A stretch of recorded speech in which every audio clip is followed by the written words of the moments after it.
Huh? Okay. Let me raise this a little bit. Okay.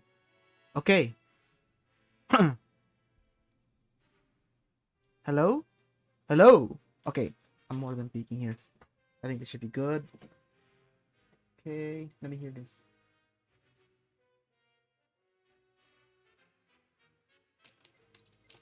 Let me check this audio. Let me check the audio. Trying to.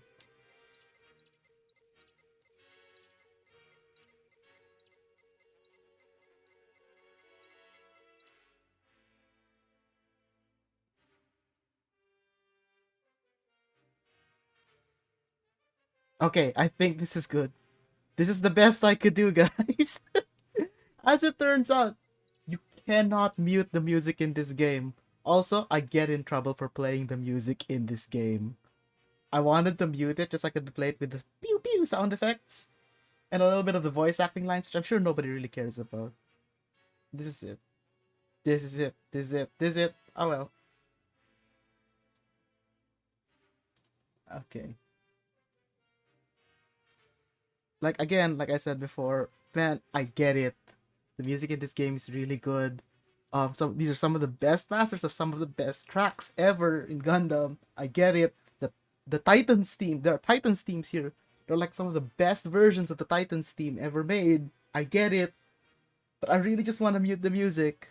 And so here we go. So I've set this thing to low. I've set these things to high. I'm trying to drown it out, and then I set the gain on my OBS of the game audio to a good bit low. I've set my emulator audio to like 1%. So this way, I can barely hear the music on my end, and then OBS cranks that volume down even lower. And then from what I can tell, the only thing that it really picks up, it can pick up the clicks here, right? And that's it. Okay, so I'm hoping this works out. So I don't want to get in trouble with like the copyright claim thing again. I just don't want to. It's a lot of hassle. I don't want to deal with it.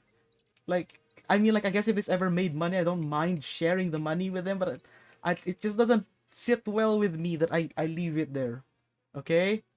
And, wow, I have this thing set to difficulty 1. I wonder if, like, it gets too hard if I set this, or is this just, like, for the arcade mode and stuff? I think I set this to difficulty 1 to make the arcade mode easier. Because I unlocked the double Zeta characters at some point, and then you had to do arcade root F for that.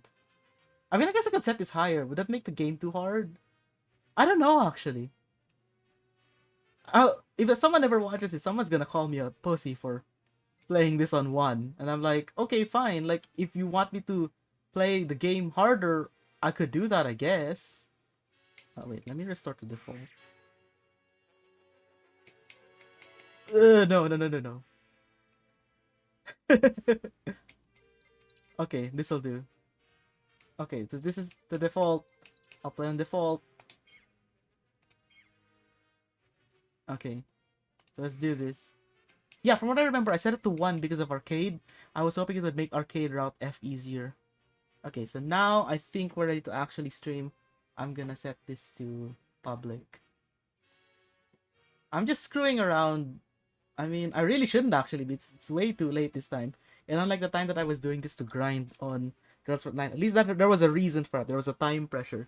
Me, I just want to play right now and stuff, so I'm just doing this. This is probably a bad idea, but whatever. Yeah.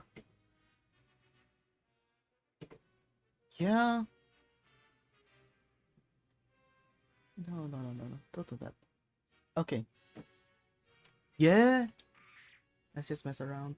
I think that's one of the things that since my other videos are claimed, my other streams are claimed, the ones that I played Gundam vs Zeta Gundam. I think one of the issues there is that it reduces visibility of those streams as well. Cause like, I get it, I only get like 3 views per video or whatever, but at the same time, I can see like nobody seems to be interested in these. Like the first video didn't get claimed at all, but the succeeding videos got claims, and then suddenly nobody can see it. So I think that they're hiding them until I resolve the claim issues anyway. And like I have as little visibility as possible anyway, so I may as well, right? Uh, yeah, so I'm going to try to avoid it by setting the volume specially that you cannot hear the music as much as possible. Like, I don't know how you're supposed to legally get that music anyway. Are you supposed to like buy albums on iTunes or something? I don't know. Right? Like, I have this game with me. I just play the music from this game mostly. Or I just watch the anime and then that's where I get the music normally. God, what? Zeta Gundam, you should watch that. That's good. The original Gundam though, like I get shit on for this opinion, but I don't think you should watch the original anime. I think I've said that before already. Like you don't watch the original anime, watch the movie compilation. The way that it's edited makes a lot more sense, honestly.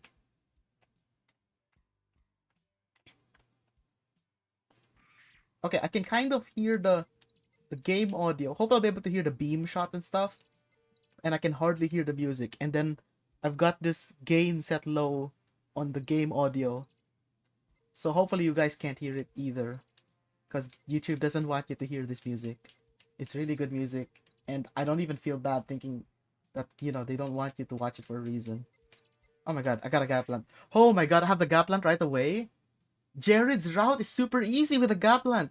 The Gaplant is like one of the best Titan suits. For Titans. For AU, you'll see me playing a Rick Diaz pretty much 90% of the time. A red Rick Diaz is really, really good. The Zeta Gundam, really, really good. I actually prefer the red Rick Diaz over the Hakushiki. That's just a preference thing. I think the Hakushiki is probably better in some objective way, but whatever. Whatever. It's just... I'm just trying to remember what the hell I'm supposed to do, actually. Anyway, where was I? Like, I'm scatterbrained today, just because I'm trying to mess with this. Hopefully this whole audio thing works out for me in my favor today. I don't know. Maybe YouTube is just too smart though, and it'll hear the faint thing, and it's like, that's the same freaking thing. It's like even if nobody can audibly hear it, unless if you've got this thing played up to like super high gain on your freaking 90s boombox level speakers or shit. I don't know. Audio files. Someone please tell me. Does it make sense what I'm doing right now when I'm trying to drown out the game audio and also like lower the gain of my thing? Does it actually make it so that, Oh my god, the double shot actually deals a lot more damage. Yeah, so the Gaplant has shot for its regular attack, and then its out attack is double shot, which is actually useful, It does significantly more than a single beam damage. It's not double damage, but it's like 1.6 to 1.8, and that's really good. Now, of course, ammo is a problem, but this thing is upgraded once, so you have more than regular ammo count. And again, that's why I one-started right away, because I knew I was gonna want to use this suit a lot. Not only is its main fire and out fire really good, the saber moves are really good. From what I remember, they do okay chase in space or 0G, and then when there's gravity, the aerial descending saber move, which I used to bully, yes, as someone might have caught on by now, is really good. And the ground saber moves are really good. Plus, I think these shoulder shields actually count as shields in the game. I'm not sure. But they can't break off because they're part of the body. Okay, Camille's just gonna get away, so that's it. Yeah. So, I really shouldn't be playing late at night, because I know my sleep patterns are shot to death. Right? I woke up super late this morning, and it's not like I gotta go to work or anything. I quit my job. What do you call this? I had to go to do groceries today. It's my one day of the week where I have to get out of the house for reals and then get stuff done. I had to go to a laundromat. I had to go to the supermarket and go buy food for the entire week, which, sounds crazy, but at the same time, I'm getting used to it. I'm getting used to basically cooking for myself. And, I used to just do it for fun when I was in my parents' house. But now, like, I really have to cook for myself all the time. And so I'm like, oddly enough, easier than I thought. Like, if you cook for something that you can eat for like 5 times in a row afterwards, well, maybe not in a row, but like, you make enough for like an entire family like you used to. But instead of the family eating, it's just you. So you eat the same thing like 5 times in succession. Not in a row. I'm trying not to say that. Because, like, I cook 2 different meals worth 5, and then like I alternate and I do different things to kind of like make sure that I'm spicing it up a little differently, and I'm making like variations. Like you'd be surprised what you could do with like just one base thing. Like for example, you make chicken teriyaki. You simmer chicken in soy, and like you could also make that into an oyakodon really easily. You can make the like straight up chicken teriyaki by, you know, browning the teriyaki glaze on it in a pan, or you could you know, mix that in with noodles instead. You know, there's a couple of variations, slight variations that kind of help, you know, the whole thing out so it doesn't feel like it's the same thing over and over. One of the things I really like to do, because I found out that ground beef is cheap where I live now, is uh you know, make burgers and then serve the burgers different ways. I got chicken breast, I made chicken katsu, chicken cutlets, and I like there's like a million things you can do with a cutlet. Cutlet sandwich, katsu don, you could make katsu curry, all sorts of things you can do. Huh? Is Kakrikon gonna die here? Something tells me Kakrikon dies anyway. Kakrikon dies anyway in the other route. So I was like, you know, messing around with that today, right? And one of the things is like I intended to like spend the entire day so that I could get other things done. I got other like personal, you know, things to attend to today. I don't want to talk about that too much because that gets a little too personal, right? So, yeah. Oh god, that chase move. Did you see that? So anyway, where am I? So yeah, I intended to go in the morning so I can get things done, and then you know come home and have enough time to cook dinner, that sort of thing. Turns out no, I woke up at like 11 in the morning, and it's not like I stayed up late tonight last night either exactly. It was kind of more like I got woken up in the middle of that night and then my sleep was broken. So it didn't feel like an 8 hours. So instead of like a 4 plus 4, it became a 4 plus 8. And that's how I woke up late this morning. I was like, ah, God. And I really shouldn't be. I really shouldn't be doing this again. Because I gotta do more stuff today. Because it turns out there was stuff that I was doing today. Uh, well, it's today now because it's past midnight. But basically, the other day, like when my first chores day, um, what I was doing was there were other things that I ended up having to do and I had to basically schedule. For example, the laundry thing. I mentioned that out of all my other chores is because that I actually woke up so late that I couldn't pick up my laundry today. Like I gave it to them in the afternoon. So they say like, oh yeah, you're gonna have to pick this up tomorrow. So I'm like, oh shit, okay. I mean, yeah, I guess this isn't a rush job or anything, fine. Because, you know, they don't just put it in the laundry, the washing machine. I pay them also to fold the clothes and everything, right? You know. So that's a thing. So they said, yeah, pick this up tomorrow morning. I'm like, oh, okay, fine. Okay. So I guess I'm going out. And then on my way out to the grocery, I also saw that like someone left one of those postal cards in my basically not exactly a mailbox. I don't have a mailbox, but basically the place where my apartment landlord slash groundskeeper slash whatever you call him basically handles the packages and the mail and the Lazada and stuff. And I was like, oh, so it turns out like I actually have to pick something up at the post office because I ordered something over AliExpress. And I'm like, okay. And this is my first time in this place. Recently, before I started this channel, I basically moved out of Quezon City. I moved out of Metro Manila, right? I've mentioned this in my other Gundam thing where I said, right, I was talking about the Metro Manila Film Festival, how I used to live in Metro Manila and now I don't. Well, I recently moved out, so like now that I'm in this new city, I gotta find out where the post office is, and that's something I gotta go figure out. What else about that? So, oh man, I forgot that you could use the analog for this, but I don't want to use the analog because I use double forward to dash. Anyway, where was I? Yeah, so I found out like even if my tracker on AliExpress didn't say that it was ready, I already got the note from the post office saying that it's ready, and it's like I look at the postcard, it doesn't even say where I'm supposed to claim this package. Like I looked up like the post offices in my area, and there's like multiple, and I'm like I'm not really sure which one it is. Then again, in Quezon City, I was super disappointed because there was a local post office near to me, And then I said, hey, where's my package? And then they said, oh, it's not here. And I said, like, how could it not be here? And they said, oh, no, you gotta go to the central post office in Quezon City. That's where it all is. They don't even, like, deliver to the individual branches anymore. You're just supposed to go to the main one. I'm like, wow, shit, really?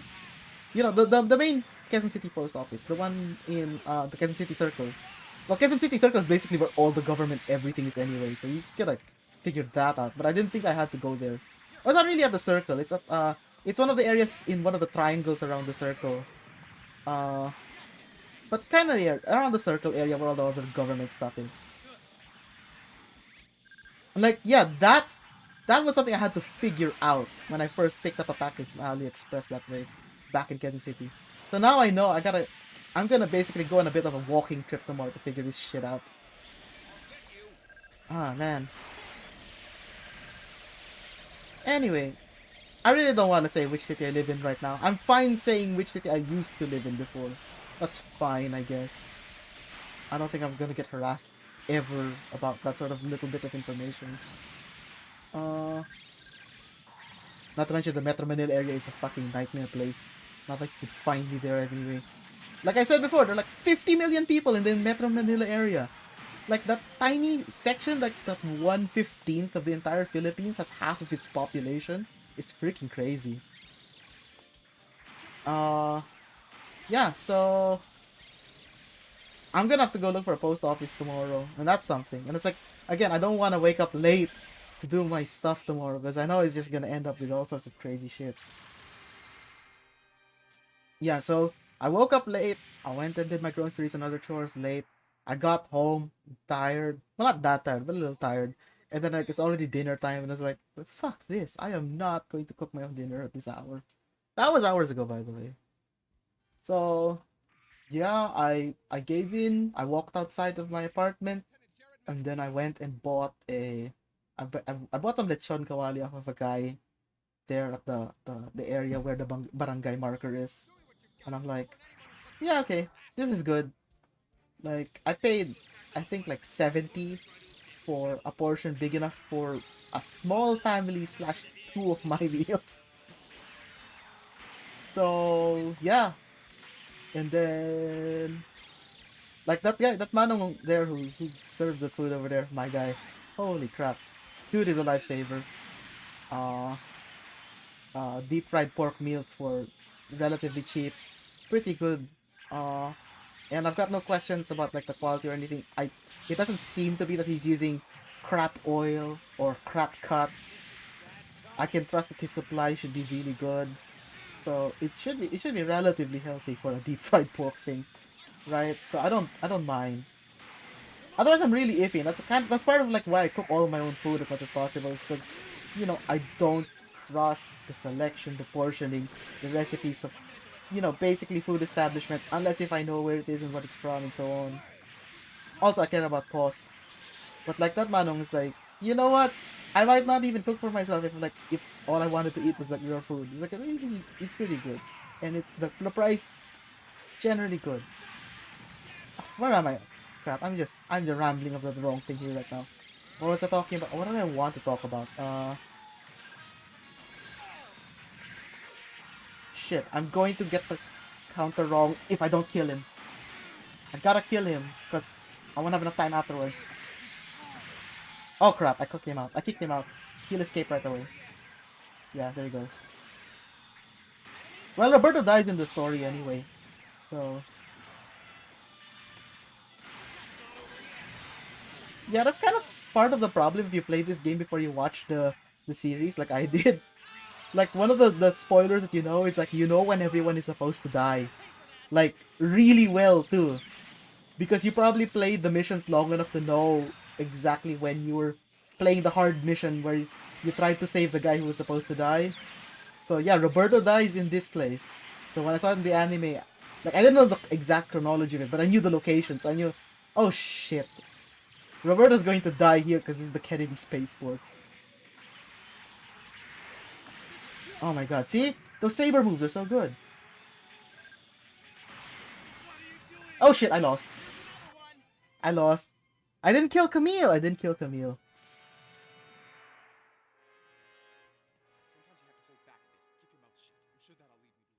So yeah, Jared missing. Where was I? Yeah, so I woke up crazy late this yesterday morning. Yesterday at this point, I may as well start calling it yesterday. Yesterday morning, and I barely got my shit done. Ugh, super annoying. Uh, so yeah, I'm really inviting disaster because it's 2 a.m. right now. What am I doing still up? But whatever. I may as well. Because I really wanted to get back to doing something. I guess in a sense on stream. I wanted to stream again. Like, I just like doing this. In a sense, I feel like it's always like good practice. Basically, that's what I think of it as right now. It's like I'm not making great content. I'm not really doing much right now, but like, I just like to get the feel of it. Even if it's like the little issues, even if it's like learning about copyright claims and like how persistent they can be, and how much like they don't want people to hear the goddamn Zeta music that's so goddamn good. Like, I'm sorry. Oh crap! I thought I was gonna shoot first. I want to shoot because shooting doesn't always down him. If he's steady standing and then I shoot him, he stays standing and then I can shoot him again. But if he tries to move and then I shoot him, he auto downs. If you're shot while moving, it's an auto down. If you're sabered and the saber continues the combo all the way, that's a down no matter what. Or even if it's not like the full combo, like if you just get hit by the tip of the last hit of the combo, it can down. And like, this is one of those games where you don't want to down your enemy all the time because you want to keep damaging him. In other versus games, like they get rid of those rules. I played because I'm a Seed fan, and I think I've said this before. I played the Destiny versus one, and I like it because of like there's a good choice of mobile suit and stuff, and in some ways it's kind of like a visual update. Some ways, it's also PS2, I think. But one, it doesn't have an English translation, so I didn't know what the hell was going on, and I didn't know half the shit except for the standard game mode. I don't understand the story mode in this Destiny game. I have no idea what the hell goes on there. But like the other thing too is that, like, one of the things about the game is that like you can take a surprising amount of damage before you go down, which makes the fights quicker in a sense. It feels more like Seed. And also, yeah, you basically have like Tekken style full life combos with a saber. So like in this game, like if I pull off a saber combo, like he will lose at most half of his health and then he'll go down, which means you can't damage him for a while until he gets back up. In the Destiny game, holy shit, you could like do aerial saber combos that like shave off the entire life if you knew what the hell you were doing. Didn't like that game because of that. I've heard that like people played it competitively in arcades, and I was like, how? This doesn't sound like fun. It sounds punishing to play this game in a competitive sense. It's not bad like if you just player versus computer, because like you can just abuse things, and it's like no hurt feelings that way and all that. Holy crap! The Psycho Mark II has an eye field? I forgot that. If you see like eye field, I think I explained this with the Big Zam. Beam projectile shots can be cancelled by the eye field. Even if it's not targeting the thing directly, but just around the unit. That's not really what an eye field is. It's actually just a shortcut. It's hard to explain. Yeah, to those who've never heard about Minovsky physics, one, this is why some of you have this stupid idea that like Gundams are impractical and that like a missile would stop a Gundam. It's like, yeah, you're that stupid if you think that. But two, it's like it's because it is the sci-fi system that allows Gundams to exist at all. Like it's surprisingly complex. Like I might spend this stream explaining Minovsky physics. That's how much I feel like it's, so cool and important. But yeah, to simplify for now, the eye field, the Ionesco field or eye field is part of Minovsky-Ionesco physics or Minovsky physics, in which where the Minovsky particle is kind of like the subatomic particle that is kind of like an electron but isn't. It seems to like interact with electromagnetic fields, aka the stuff holds things together. So like if I say that you can break an electromagnetic field effect, that means I can technically break a chemical bond. So I can disintegrate a material into its constituent atoms with Minovsky particles of high enough energy because Minovsky particles interact with electromagnetic fields. That's part of why beam weapons work. But that's not really the really important thing about Minovsky physics. The other thing about interactions with the electromagnetic is that electromagnetic waves can be kind of like broken up and interfered by Minovsky physics. Uh, Most importantly, right now, normally a magnetic field cannot be broken by anything. Like you'll find that like no matter what you do, you cannot really like dissipate or get rid of a magnetic field. You can only kind of like redirect it. So, like, an electric field, you can kind of cancel out. Like, if you've ever heard of a Faraday cage, you can ground an object and then from the ground also, like, put a Faraday cage around it. Like, that will stop, like, all electric field effects from affecting the object. Because the Faraday cage will basically absorb the electric field and then prevent the field from going further into the object. And that's like, yeah, okay, that's fine, I get it. And like, if it doesn't even have to be a cage, like what if it's like an entire full metal shell? A metal shell, even not grounded, will basically protect the inside of a metal shell. Like if it's a fully enclosed metal shell, it will protect what's inside that metal shell from all electric field effects. That's like, okay, that's fine. Well, so long as the integrity is kept. Like an electric field of high enough strength will probably break a metal shell at some point. So it's not like ad infinitum here, because you know there are practical limits. But like magnetic fields, you can't do that. The best you can do is kind of, instead of like stopping a magnetic field flat, which you can't because the di- di- divergence of the field is always zero, right? Uh, well, divergence of the field is static. The static magnetic field, not the dynamic one. Anyway, uh, the divergence of the field is zero. Like a magnetic field can't be broken. North has to go to south. The magnetic field lines always have to reach from north to south. But with the so you know this is these basic things why we think that electromagnetic waves are super useful. That's why we have radar. That's why we have radio, because we can bounce these radio waves off of metal surfaces. We can bounce them off the atmosphere. There are all sorts of things we can do with them, and then there's very few things that stop them unless if you deliberately stop them. But even then, you can still disperse a lot of radio waves. Not with Minovsky particles. If you increase the Minovsky particle density of an area, basically you can scramble radio waves to the point at which they just don't go where you expect them to go. I'm not saying that this breaks the magnetic monopole thing where you cannot have a magnetic monopole. I'm just saying that like it seems to be, from what I understand, like you can basically, like I said, you can redirect a magnetic field to diverge its course slightly off to one side. This thing pushes the magnetic field off efficiently. Oh shit, it's moon attack. Oh no, it's not yet. This is the normal level mission. I'll do this one, and then after it, the next mission is the one where this will be the difference between the kind of good end and the really good end. The best end is if I do the next mission really good. God, I'm talking too much about Minovsky physics right now. You know, I'll talk about Minovsky physics first. I'll talk about my day and how my cooking thing later. I mean, I'm into this Minovsky physics thing for way too much right now. Okay, so that's the thing with Minovsky physics. The Minovsky particle, where if you can get it to stay in an area, the first thing you know about is it can interfere with electromagnetic field effects. That's the first thing everyone learns about the Minovsky particle. Because again, the most useful thing story-wise of Minovsky particle is you have this perfect electronics jamming system that isn't even like complicated. You just need to disperse Minovsky particles in an area.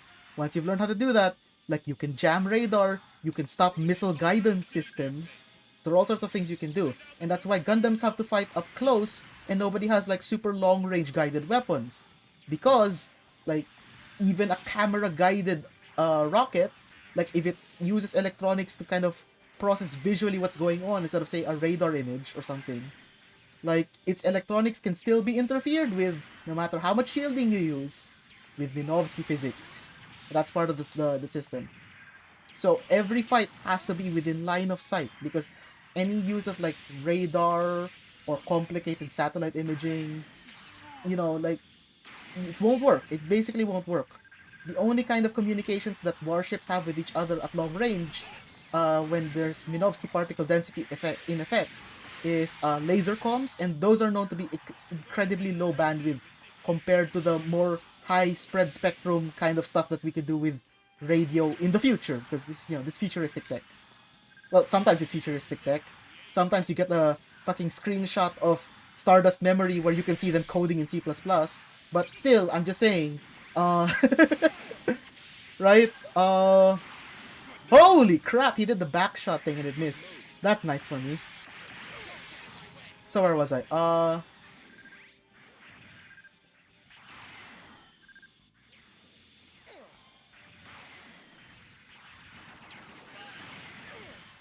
Where was I? Oh, right, Minovsky physics. So, yeah. So the first thing we learn about the Minovsky physics is that the Minovsky particle exists. It messes with electromagnetic field effects, but it's not an electron. An electron can be affected by electromagnetic field effects, and it affects electromagnetic field effects, right? So an electron produces an electric field and a magnetic field, but is also affected by electric and magnetic fields. Excuse me. So if I want an electron to produce an electric field in an area, like I know how to do that. I just move the electron where I want it to move. How do I move it? By using another electric field, right? So that's one thing about, oh, see, this is a hard mission, but it also means something can happen here. So if I play my cards, I get the best end from you. So I'll have to keep playing this until I get the best end. Or rather the best end route. So that's the thing with the electron versus the Minovsky particle. The Minovsky particle affects electromagnetic fields but isn't affected by electromagnetic fields. If I generate a high energy electric field in an area, it won't do anything to Minovsky particles. But if I manage to use a different field effect to move a Minovsky particle to place, it will interfere with the electric field. So now we're in a conundrum, right? So it's kind of like finding the neutrino. The neutrino is like a real subatomic particle that is super hard to capture because it's not affected by electric fields. It's electric charge neutral. That's why it's called the neutrino. It's neutral. So it's hard to really capture because it's unaffected by the EM, and EM is one of those things that we really know how to do. EM affectation is like, it's not just like radio. It's like, for example, the electromagnetic field effect is when I hold this controller and press down on a button. Because the electric field of my finger is pressing against the electric field of the button. And then like when the charge parts, basically the shell of electrons surrounding this button are being pushed by the field created by the shell of electrons around my finger, right? So even physical pushing is electromagnetic field effect. So if we find a particle that isn't affected by EMF, it's crazy. That's why the neutrino is super hard to capture because you can't put it in a jar. The best we can do is we can capture its energy signature as it decays, which requires you to have like this gigantic tank of water. There are research institutions, gigantic tanks of water to try to catch neutrino effects, right? So it's that hard. The Minovsky particle isn't quite that hard because when Minovsky found this particle, the other thing that was found is that another scientist, Dr. Ionesco, found the field effect that controls the Minovsky particle. So even if the electromagnetic field cannot control the or affect Minovsky particle, the Ionesco field can. And the thing is with the Ionesco field is that what do you call this? When you generate the I field, it basically controls the Minovsky particles in a way that's actually easier to control than electrons are with EMF. So one of the things that they did was like, oh shit, we have a particle that we can control to higher precision with more energy, stable at higher energies than the electron. Is like, well, we can do all sorts of crazy shit with it because it also can affect our regular world because it produces EMF disturbances. So the first thing they did with that was they found nuclear fusion, which is like, wait, what? Right? So they can fuse I think it's helium. I think they fuse helium. Right? Because they have to mine helium gas in Jupiter for this all stuff to work. So they fuse helium into, I guess, barium? Barium or beryllium? I forget which one. I don't know. I don't think there's a canonical answer to this. Or is it that they fuse hydrogen to helium? Maybe they use a hydrogen isotope into helium. But anyway, they aid the fusion process with Minovsky particle effects because that way they can generate electromagnetic fields that guide nuclear processes. And then the creators of these fields are stabler than electrons, which would just, collide with other things and then get messy. So that's basically where why Gundams are like super powerful is because they have fusion reactors in them. The original Mobile Suit Gundam has like this, like first or second episode where Amuro like stabs a Zaku, and then the Zaku blows up and causes more damage as it explodes than it did firing its weapons. And it was like Amuro's like, wait, what the fuck? Okay, wait. I'm going to have a break for a moment. I need a drink of water.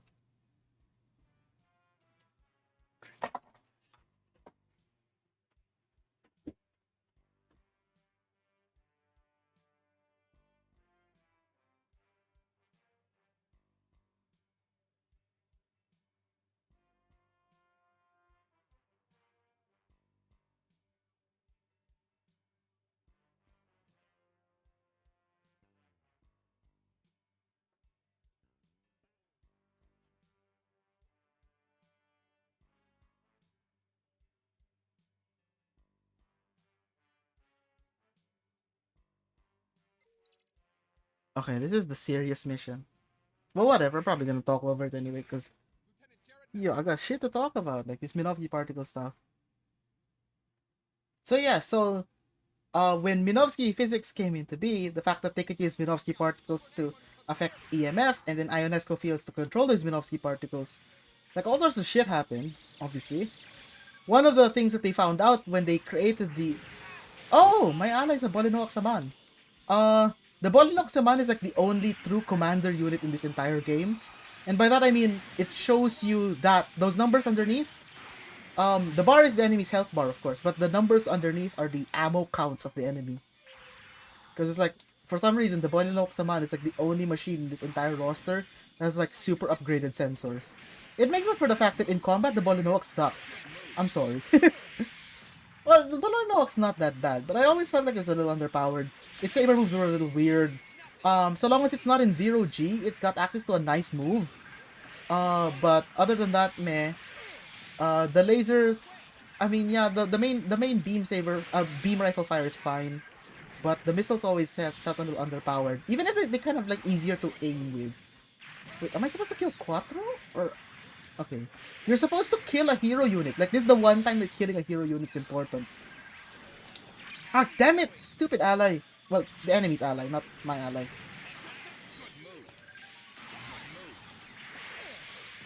I'm just gonna kill him anyway. I think I have to kill Camille, who's second. But I might as well kill Quattro as well. Yeah, I think it's Camille I have to kill.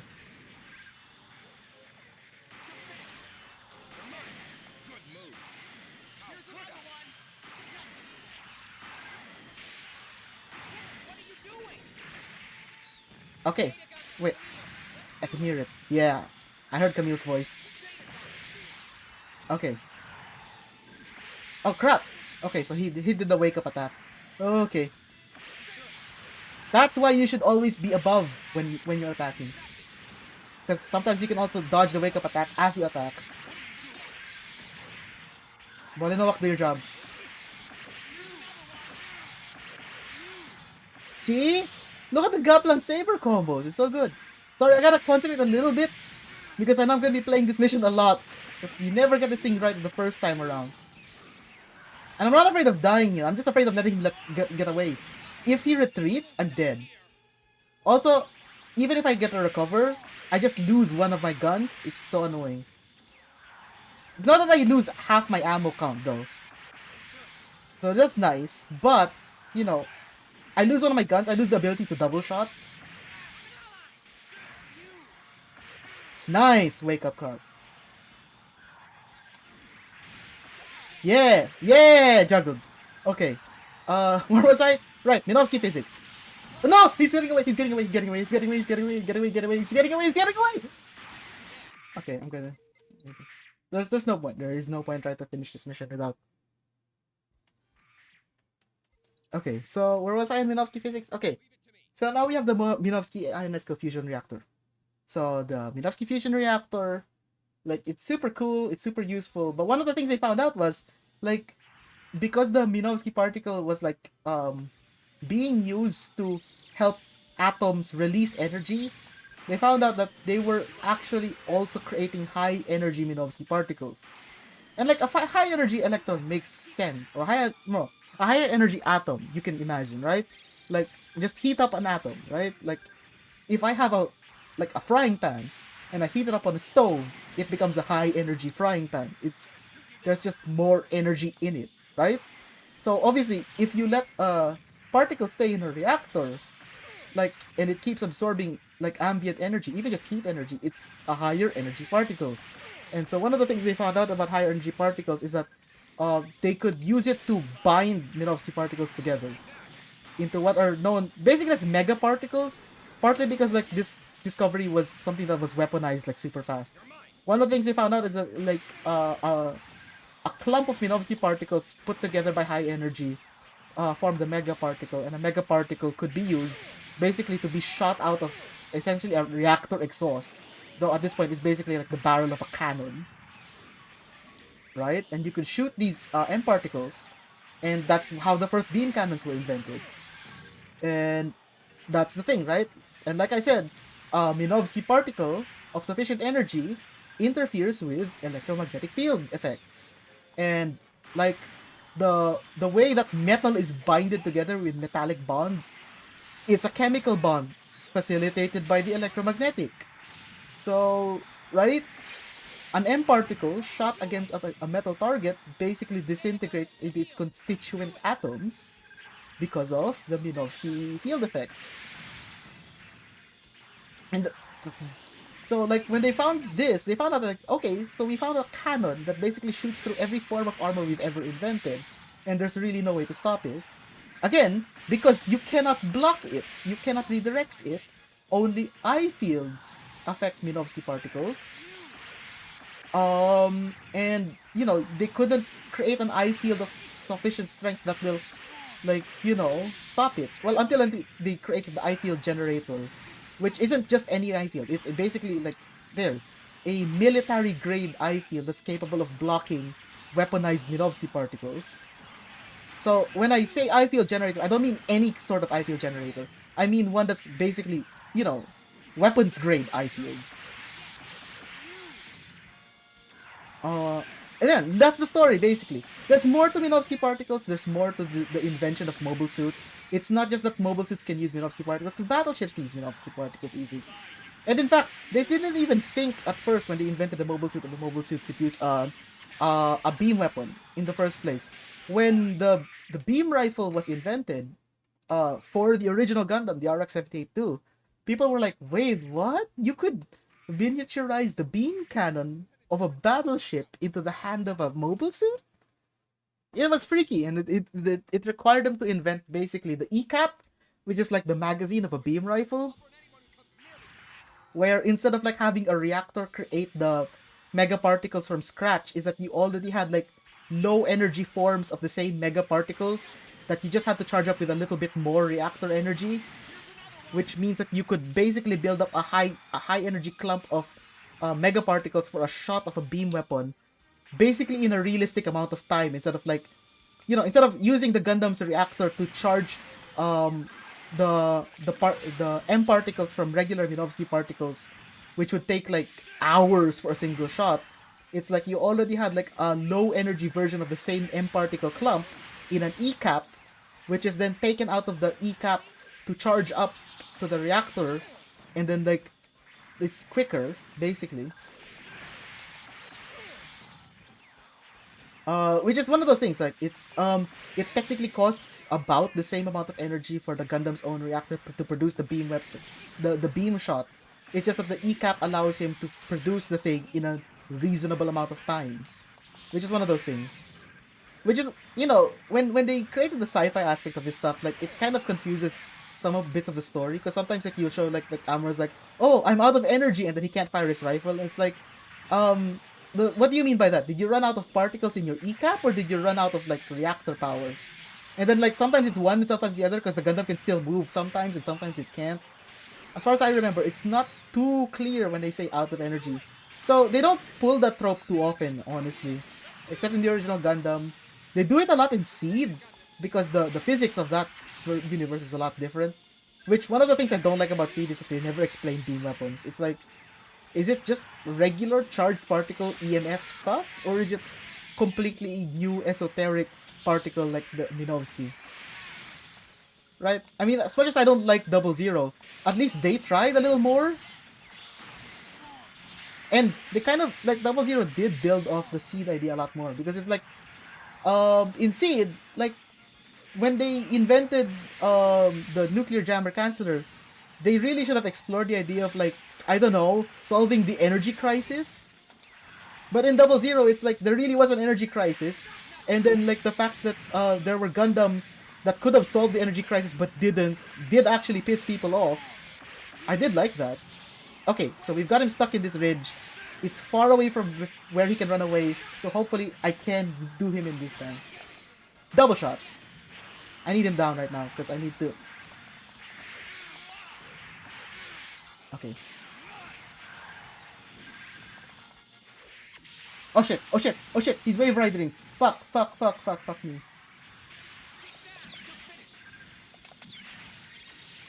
Ah, fuck. You can finish this mission without killing Camille, but that will only get you like the straight shot ending. It won't be the best end. The best end. This doesn't look like a fork in the path, but it is. It's a fork. I'm gonna show it once I beat this stupid mission.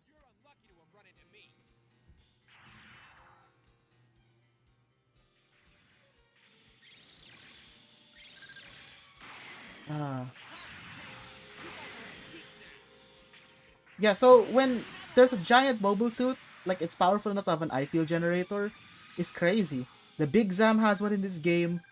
Both Psycho Gundams. I thought it was just the Mark 1, but apparently both the Mark 1 and the Mark 2 have IPO generators. But that's also a thing that's canonical in Gundam as well. It's like, even if you have an IPO generator, it stops beam shots, but it doesn't stop beam sabers. Because technically, beam sabers aren't necessarily M particles.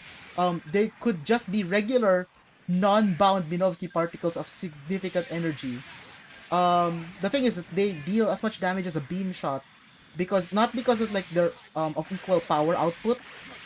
The thing is that like, well, technically they are of the same power output, because what happens is that the beam particles, the particles cycle in faster.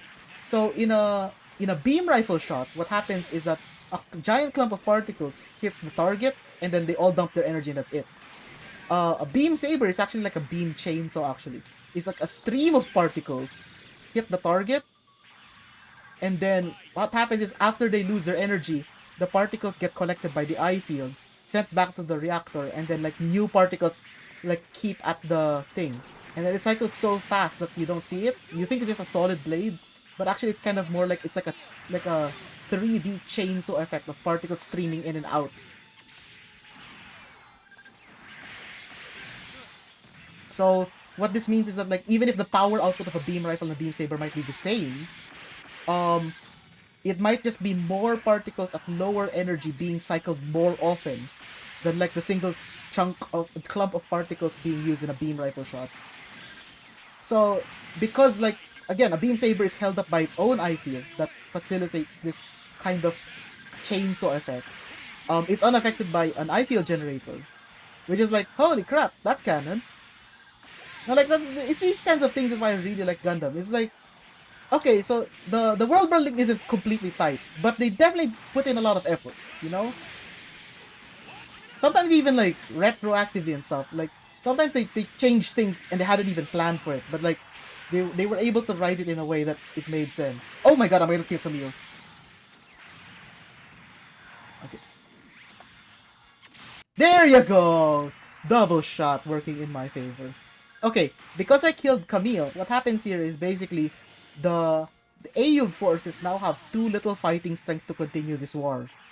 So there's no way actually without Camille and the Zeta Gundam that they could continue. So now we've set the stage for the Titans to dominate the AUG early, wipe them out quickly, and then have time to fight Axis before Axis can really build up its forces.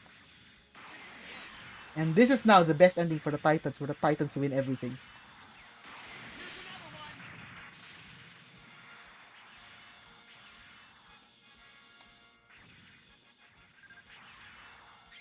Oh my god, I can hear the music, which is a nice thing, but also I'm a little worried. I hate that, you know. I wish you could hear this music as it is. Yeah, but whatever. I will abide by the law. Fuck that shit, but whatever, right? Man,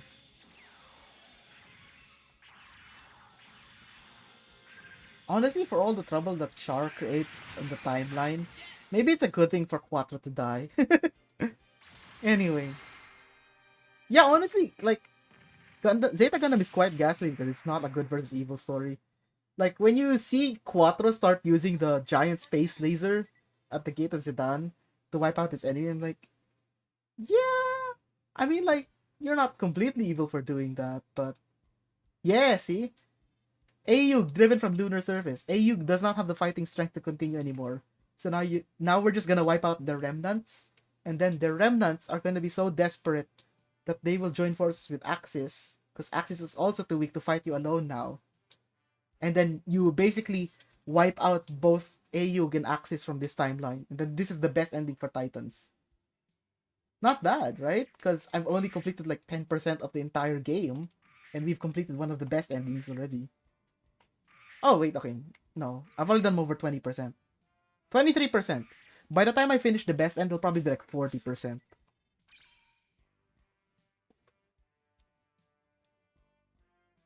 Oh, man. Yeah, I want to continue. It's 2:30, but I want to continue. Okay, so this is super easy. This is just a mop-up mission. Literally just AU gremlins dying. So anyway, back to the thing where I was cooking. I really want to talk about that, but I don't know anymore. I'm a little tired. Uh, yeah, so uh, I went to the grocery and I bought a bunch of stuff. And one of the things I really enjoy doing on my own, I was like, I get to buy beef because yeah, where I used to live, apparently like the beef was either too expensive or too low quality. So it was like it was hard to get good beef that was worth it. And it's a whole thing. But basically now I get to enjoy beef a lot more. Where I live, let's just say, there's enough of a foreign contingent that it makes beef. I wouldn't exactly say subsidized, but I would say like there are certain non-market forces driving the cost of beef a little bit lower. It's not a question of supply. I don't live like in Batangas. One of the places I really thought I would want to live like is in Batangas to get to try like fresh like from the source Batangas beef. One of the things I want to try. Or Tagaytay, which as far as I understand, holy crap, wherever their beef supply is, it's really good. Uh, like I don't know what it's like to the rest of the Philippines, but like when you live within Metro Manila, what you wanna do on the weekend is you wanna drive down freaking SLEX and like drive to is it SLEX? SLEX or NLEX? Fuck. No, you drive south, yeah. You definitely drive south. So it's SLEX. You go to Tagaytay and then go just go there to party with your friends. You do a little bit of drinking. Um and then you get to eat there and then like you know I never got to do that much in my college days, partly because I didn't really have friends that I would go drinking with. Since the closest I had was like work buddies. My college days were particularly depressing, let's be honest. I enjoyed myself a lot more in high school than when I got to college. It's like, yeah, maybe like all my times of being happy are over. Fulfilled! I was fulfilled in college. I got to do a lot of nice, important stuff. I felt like I was growing a lot, but at the same time, I was never happy. That's something. Oh my god. Anyway, that's getting a little too personal. But anyway, right? Yeah. So I don't live there, but I live in a place where the beef is nice enough that I'm like, you know what? I'm going to enjoy this a lot more. I buy a lot of cheap ground beef now. I make a lot of burgers because that shit hasn't gotten old yet. But like I thought I was like, hey, I'm gonna buy a steak today, because the last time I enjoyed a steak was on my birthday. Um, and like this time I was like, hey, I get to cook my own steak. I finally get to cook it properly on a pan on a stove that's hot enough. So let me go try this out. And I had a good experience overall last time. So I thought I would buy a steak again. But like the super cheap cut of, I think it was porterhouse something. There's a particular cut that for some reason is cheap in the grocery I buy it in. Like it was a steak cut and it was a nice 1 inch thick kind of cut. And they didn't have it this time around. So I was like, ah shit, what am I gonna buy? And then I checked like the steak cuts that they had. It was like there was ribeye. And I don't know where you live, but I bet your ass that ribeye is like one of the costlier cuts.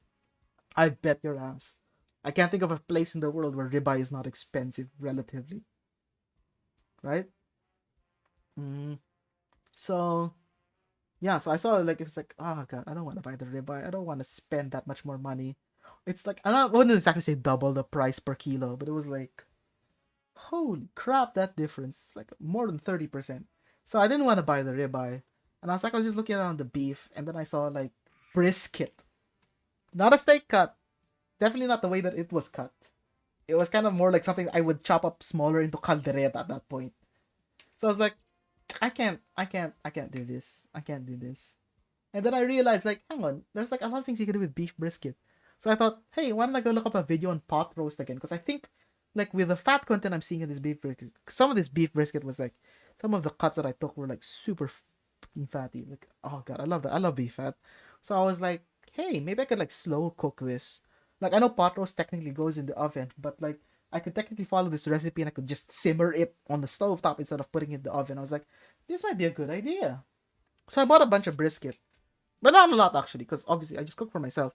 So I'm thinking like I could probably handle maybe like 3 or 4 meals of this. And I could probably afford up to about 3 or 4 meals of this. That's what I was thinking. See, so now we're at Colony Razor right away, because we're about to wipe out Ayug at Gate of Zedan faster in this timeline. So anyway, yeah, so I bought brisket. And then I was like, oh, I'll slow roast this. And then I was looking up the recipe for pot roast, and then I looked, and then I saw a recipe for beef noodles, and that's something I really, really want to try at some point.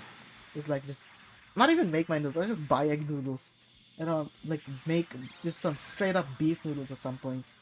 And then I looked up the recipe for beef noodles, and it shared a lot of the ingredients with pot roast, like except for like the obvious like Chinese elements into it, right? Like, you know, the pot roast recipe I saw called for tomato sauce, and then like the beef noodles version is like just use beef stock, soy sauce, dark soy, a couple of other things. And like I think the other difference in it is that the beef noodles generally you would brown the beef in sugar. So during the browning step before you do a braise, what you would do is that you would normally you just do it on a pan with a little oil for beef stew. But for beef noodles, you would brown it in a pan with oil and melted sugar. And I'm like, huh. And then I realized, like, hang on, I should be making this too. And then I realized I really should have bought more brisket. I really want to do this. I'll do it next time, but like, oh my god. So instead of like this cut being like the one cut that I didn't want to get, because it's like it wasn't what I expected, it's like, now, you know what? I'm gonna go and watch this. I'm gonna go and watch the price of this. Right? I'm gonna go see if I can get more next time. And I'm like, this is not a good thing for me. Because I'm planning my meals in ahead. And I'm like, I'm planning too far ahead. Creating too much expectations. I don't want to keep buying too much of stuff. You know? Because again, I gotta go make all these plans and stuff. And I gotta make it economical for me. Adam Ragusia, which I watch a lot of videos of, like has that point there. It's a great point. Like it's like if you actually want to make cooking economical, like you have no choice because like sometimes cooked food is just so cheap. Like just like the guy who served me my dinner today, right? So what you gotta do to keep up is that you have to be able to like plan your meals like 5 meals in advance and stuff, and like cook that you can eat something 5 times in a row. Well, not in a row. Again, not in a row. Just to be able to cook something for 5 times and like eat it and enjoy it. Oh god damn it! I got. I wanted to kill that Rick Diaz because he was in the way of my retargeting. Anyway.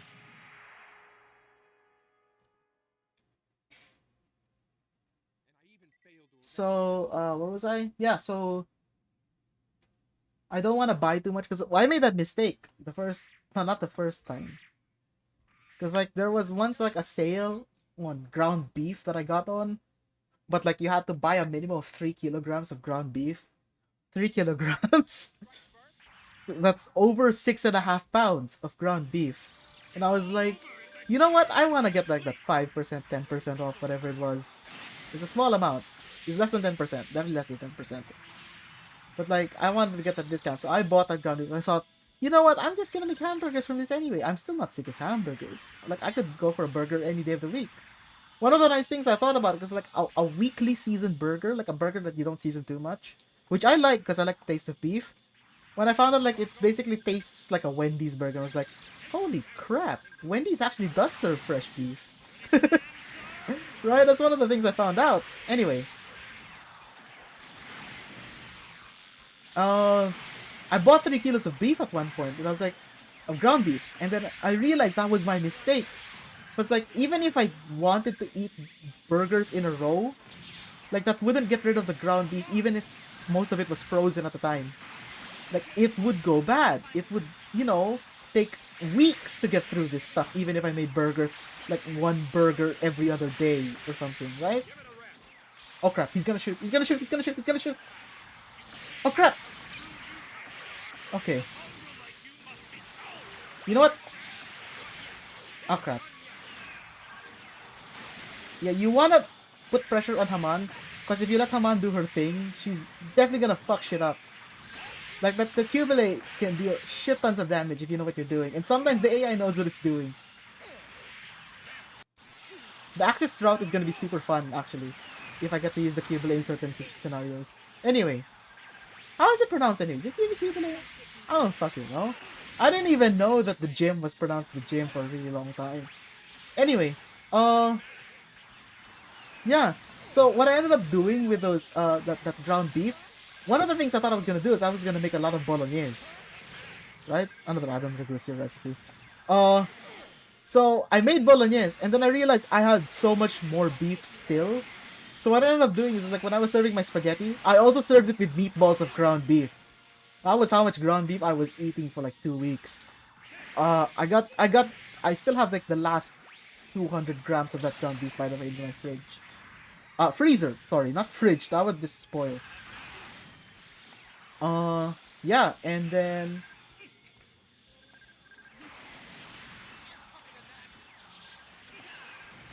Woo! Can't backstab me, bitch. Anyway. Okay, I'm getting there.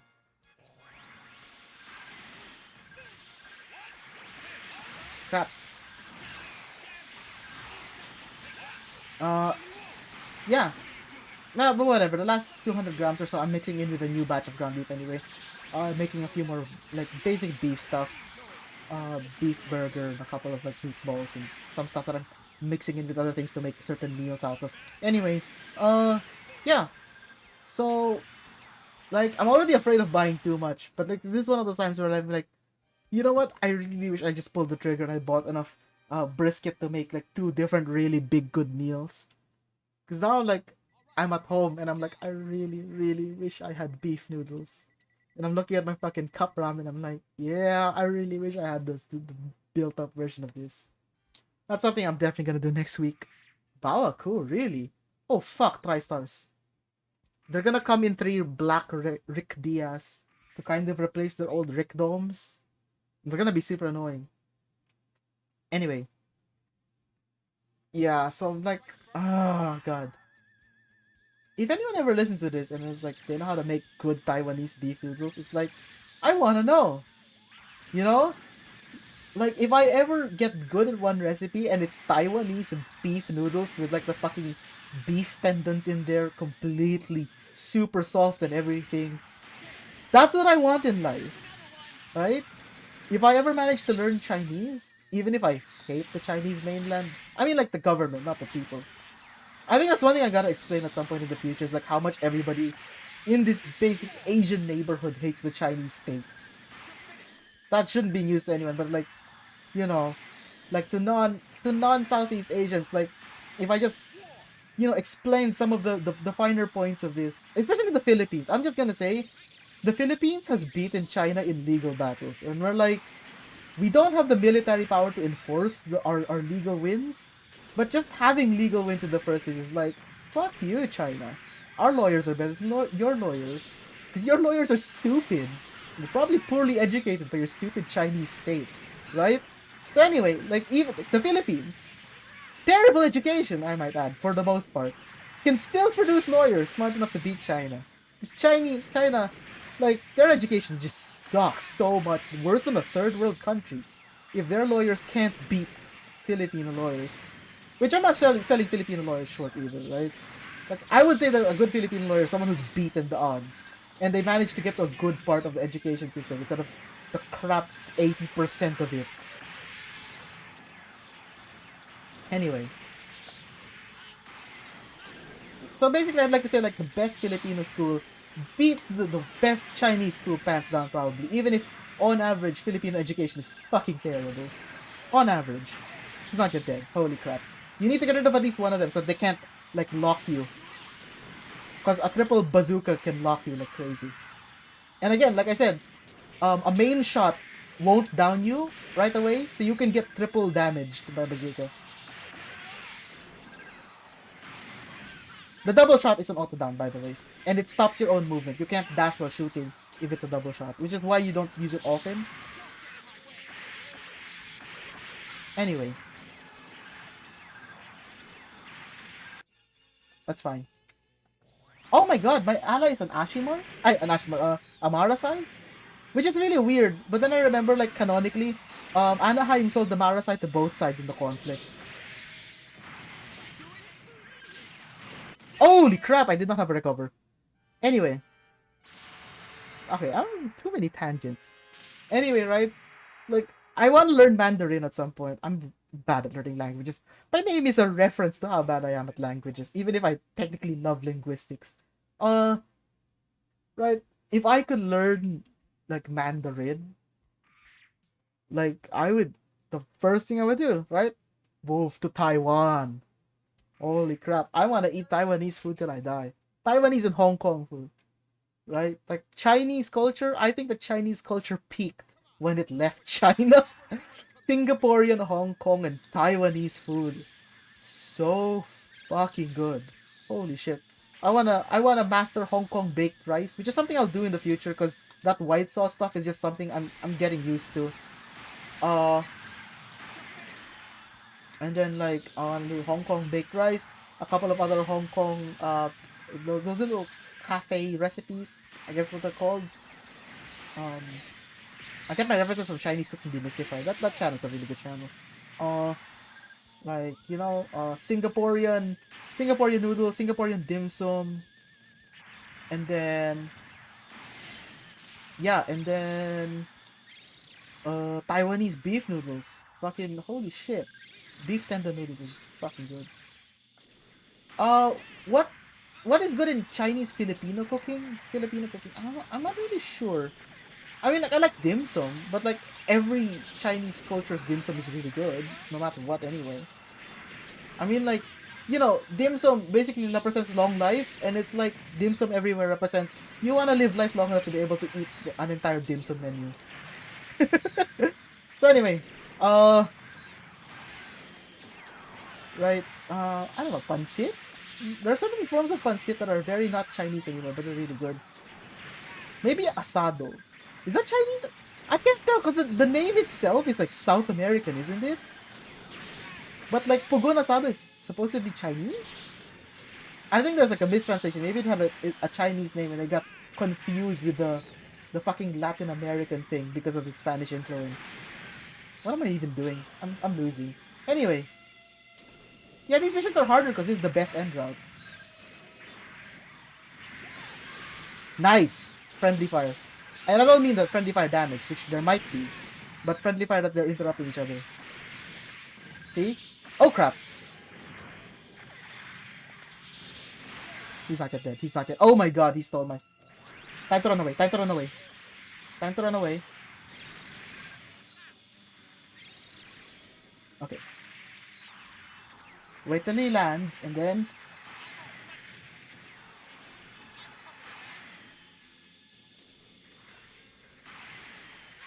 There you go. Break their lock. Break their lock. Break their lock. Oh, they're playing One Year War music. Anyway, yeah, so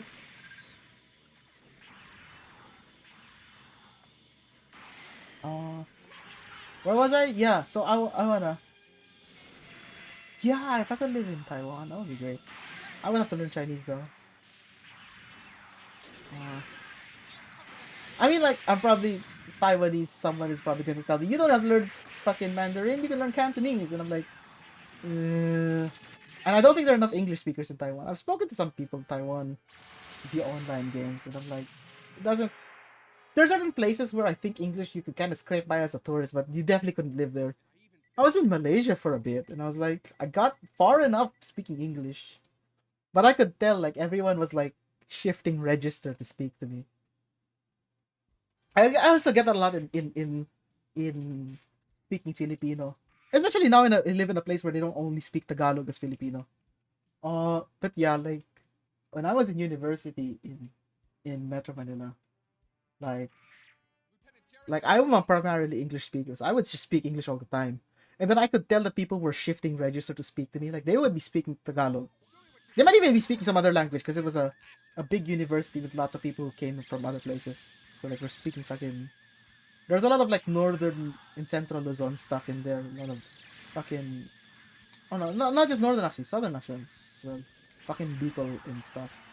Bicolano, Ilocano, that sort of stuff. And of course, Bisaya. You can never get away from the major Cebuano languages, right? You cannot get away from Bisaya.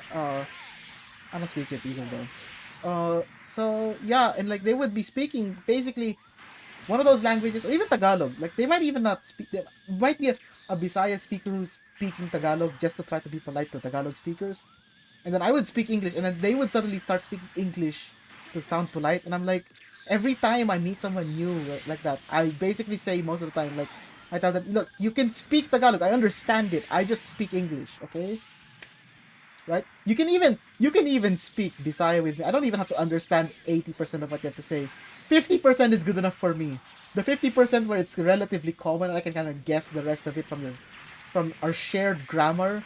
Like, I politically believe that Filipino can be one language. Like there can be Filipino unity. Like even if I only speak Tagalog. Like just let me believe that.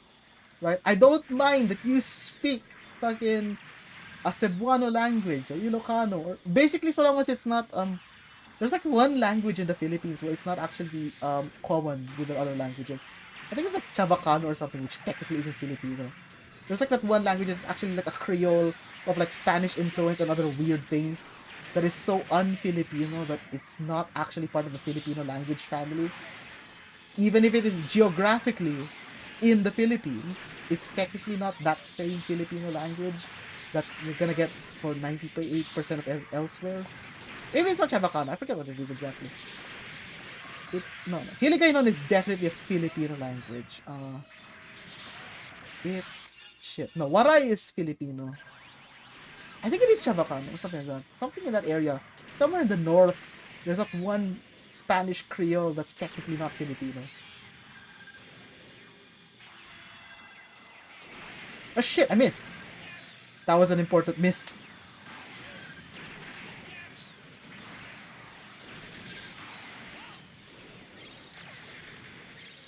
Oh crap! I thought I turned. I didn't turn. God, I don't remember what that one language is. To those who don't know, like Filipino is really weird because it's technically like a Malay language. I'm sure some people have heard about the whole thing where salamat pagi is like hello in like the other Malay languages, but like in Filipino, in Tagalog especially, it's like thanks turtle. But that's because like Filipino is not just a Malay language. It doesn't have as much Malay roots as the other Malay languages, which are themselves actually kind of constructed, from what I understand. Bahasa Indonesia is famously constructed. Like it has Malay roots, but like they unify their language. It's something I always kind of admire about them because it's like you guys had the foresight to actually carry this out, as much as it was technically unpopular when it started. Oh fuck! Ah, they're comboing me.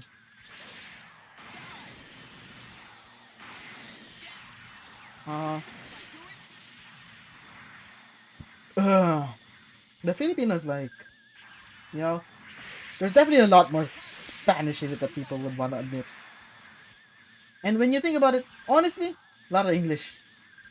And one of the nice things is like, we can point to the part where like the linguistically Philippines met the U.S.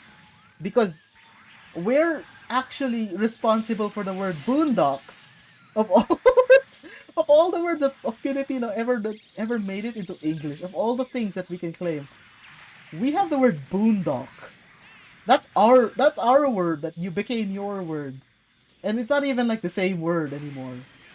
There's a word basically for the hinterlands. The hinterlands are, this a little bit more hoity-toity way of saying it. Like, these kind of semi-rural to actually rural area outside of the urban area. So like when you leave a city and you're not entering a new city, you're generally entering in towards the hinterlands.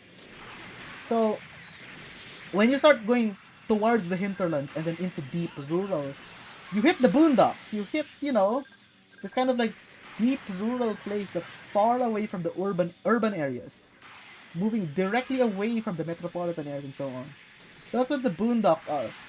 The word in Tagalog for that is, oddly enough, no, not bundok, it's bukid. It's bukid.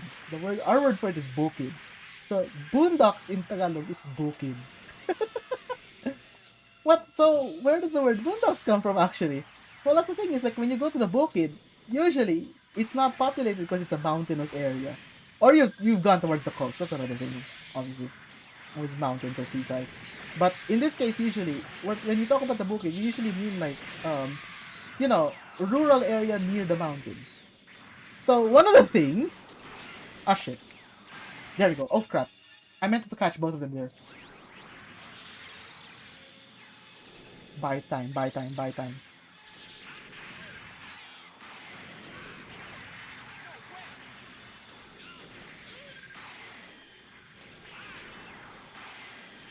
Use double shots at this point because you're desperate and you want to maximize damage. Also, you can use the stopping power of the double shot to your advantage. So you can kind of make it to kind of like turn corners. I don't know. Oh crap, oh crap, oh crap, I don't have an ally.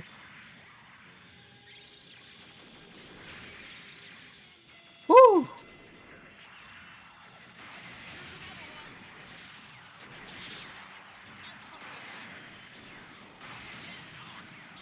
Oh crap, I died. Oh wait, no, I have recovered. Okay, here we go. So like, the fact that like, we have boondocks in the mountainous areas, at least from this perspective, where I am, right? That's why the word for mountain, bundok, became boondocks. And it's like, I guess it's because like bundok and bukid are almost interchangeable in certain areas as a geographical region. Even if one of them is technically kind of like a different, from like a human settlement perspective, and the other one is from a physical geography perspective. Holy crap, I can't believe it did that. It's one of those weird things. And it's one of those things that you don't really expect. I bet non-Filipino speakers like didn't even know like that boondocks isn't some fucking French or Roman or Italian word or something. Or it's not even like something that was made up by fucking Midwest Americans at some point during the Great Expansion. No! It actually comes from the time you colonized the Philippines for some reason. Weird, but okay, right? Makove. Oh, right, yeah.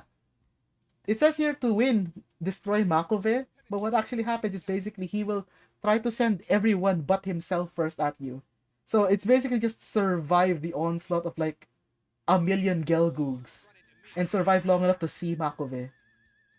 And I think a Haman shows up as well to get in your way.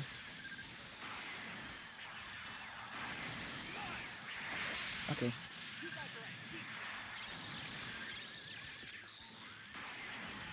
I think that's like the only really distinctly Filipino word that entered like English as a proper loan.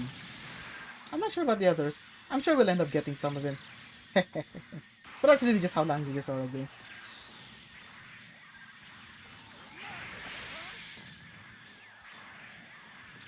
Okay. Uh, yeah, so that's another thing I felt like, it's one of those stories of like, oh my god, adulting. It's like, technically, but not really exactly. But more like, I feel like I've leveled up as a cook. Because like again, like I plan to have like steak, but then I changed it into a pot roast, and then I realized, okay, I'm going to need a completely different set of ingredients to do this. So like quickly I ran into my head, okay, what might I really need for a pot roast? Because I don't want to overbuy. I don't want to like buy thinking like, oh, I might need this. No, definitely buy only the things that you know you're gonna use, and then just kind of like, you know, improvise the rest of it if you need other things to get the flavor in. So like the first thing I thought, okay, what do I need for pot roast? Onions. I've got onions at home. Tomato paste. I don't have tomato paste. First time I bought tomato paste because I have no idea what this, Del Monte packaged tomato paste is like. If it's going to function like regular tomato paste. And that sounds really weird to other people, but like if you've never cooked in the Philippines, you don't know what tomato products are like in the Philippines. Let's just put it that way. You buy spaghetti sauce in the Philippines, it is so different from anywhere else, most especially because of the sugar content.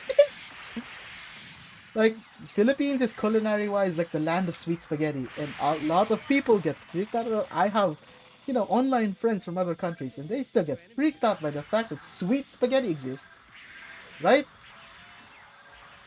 One of my favorite things to see recently was, oh my god, look at all those caution markers. They're like 6 Gelbooms or something. See, this is what Makovit tries to do to you. And then later on, Haman shows up or some shit. Oh shit. Shit. Holy crap, they're tough. Anyway.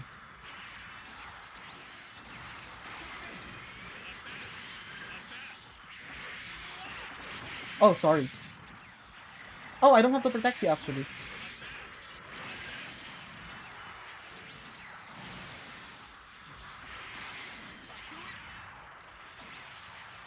I'm just basically waiting for Haman to show up. Because I know she's gonna show up. Okay, okay. Makovei will show up now. Anyway, Oh!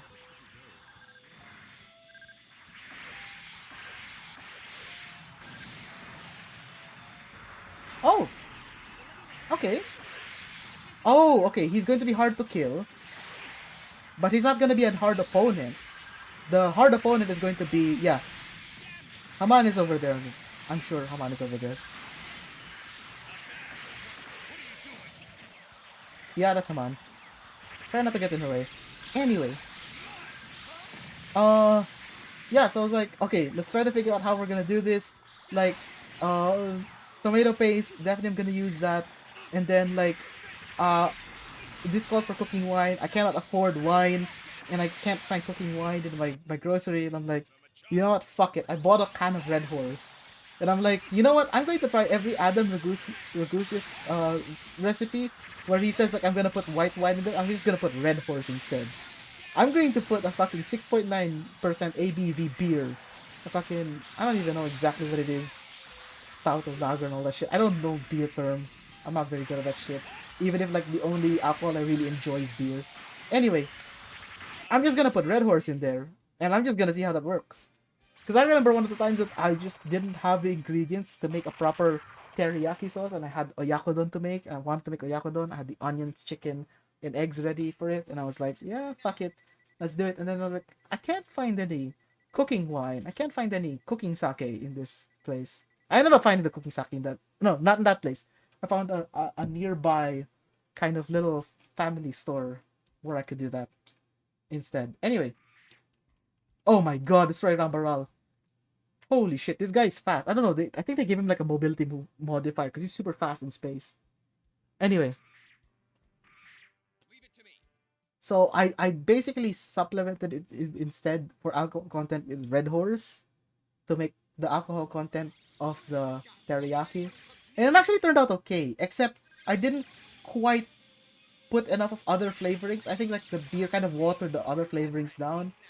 So it was a very, very bland oyakodon where I basically just put strips of nori. And it was flavored nori because like, that was the cheapest nori I could get. The real Korean nori from my store was like, yeah, Korean nori. It's like, you think nori is just Japanese, but like Koreans have a lot of equivalents of Japanese stuff. Anyway, so I had to use the flavored nori to kind of like make it, taste better and stuff. And I mean like just eating it with it. I didn't like, do anything fancy to season the food that way. Oh crap, he's got two Gelgold friends. Okay. Nice! Double punished.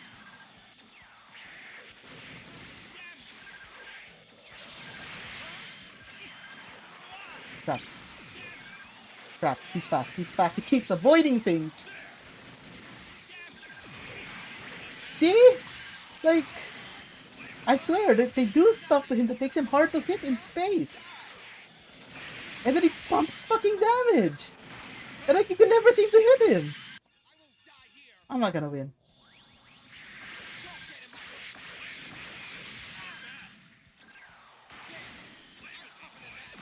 Holy crap, these guys are chunky too.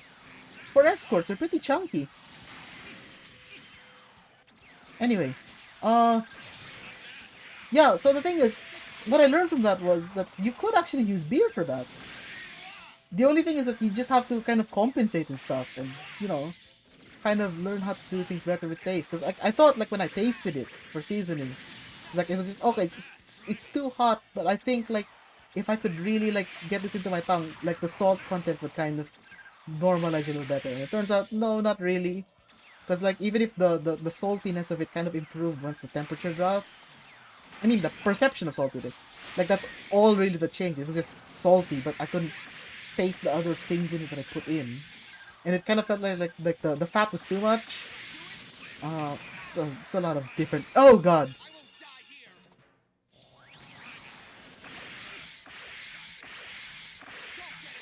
Oh, I don't have a head, and I don't have an arm. Okay.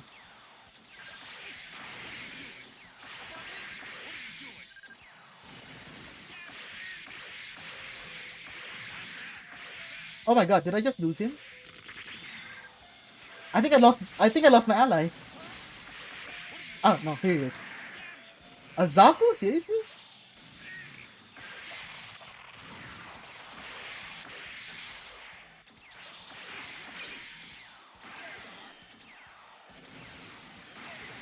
Ten armor. Oh my god. I have another recover. Let's go. Oh my god, let's go. Did he just kick me? I think he kicked me. I only have like this one saber move now.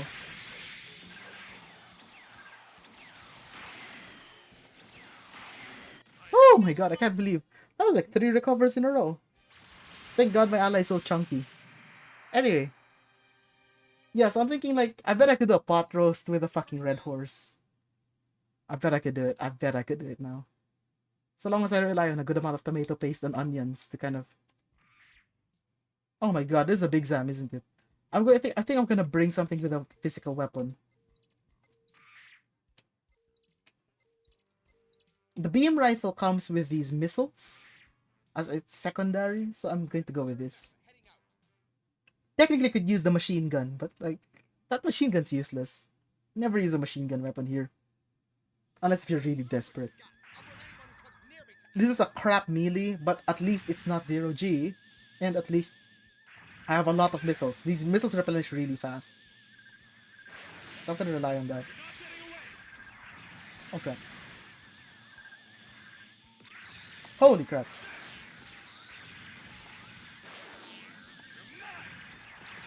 Ah crap, I double dashed. Dashed right and the dashed left. So I ran into it. Oh my god, that was bad. That was me. Okay.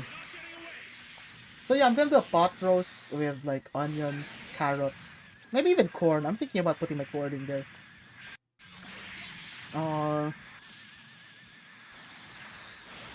What do you call this? Tomato paste, some nice beef brisket that I'm going to do some special butchering so that I can get some more brownable meat surfaces and more kind of like fat that I can dissolve into the braised step. Because I like me my beef fat and I want to put as much of it as I can in there for like maximum texture and stuff. Yep, Big Zam. I use my beam rifle, it's not gonna do anything. But, holy crap. Look at this, I got missiles. See? I'm chipping away at his health. Haha, hi Garma. I don't really care for you. I'm gonna destroy the Oslo. Especially because the mission is to destroy the Oslo. Right? Like, it's not to whittle down the bar. I actually have to destroy the Oslo. So I actually have to have an anti-Big Zam weapon here. Which, you know, At least it's not the Haman mission where you have to destroy a Psycho Gundam with an eye field, and then your best weapon is an Akgui. Yeah, because the other mobile suits that Haman has are like all beam based. Except the Gaza sees alt fire, which might be physical. I'm not sure. Uh, but you don't get enough of those shots anyway. No, I think those are beam as well. Like when it uses the cannon on the top of its backpack. I think those are beam. I'm not sure. I generally beat with the Akgoi. We'll see that later in Axis, but I'll do the Axis last. I'd rather do Ayug first. Look at that laser! Holy shit! If you get caught in that, more than half your life is gone.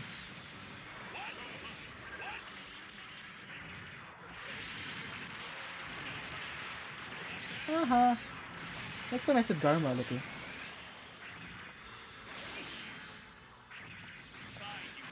Get stuck, you idiot.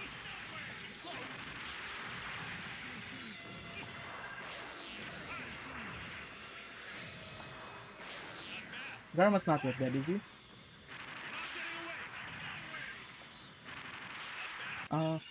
Yeah, whatever. Just go buy me time.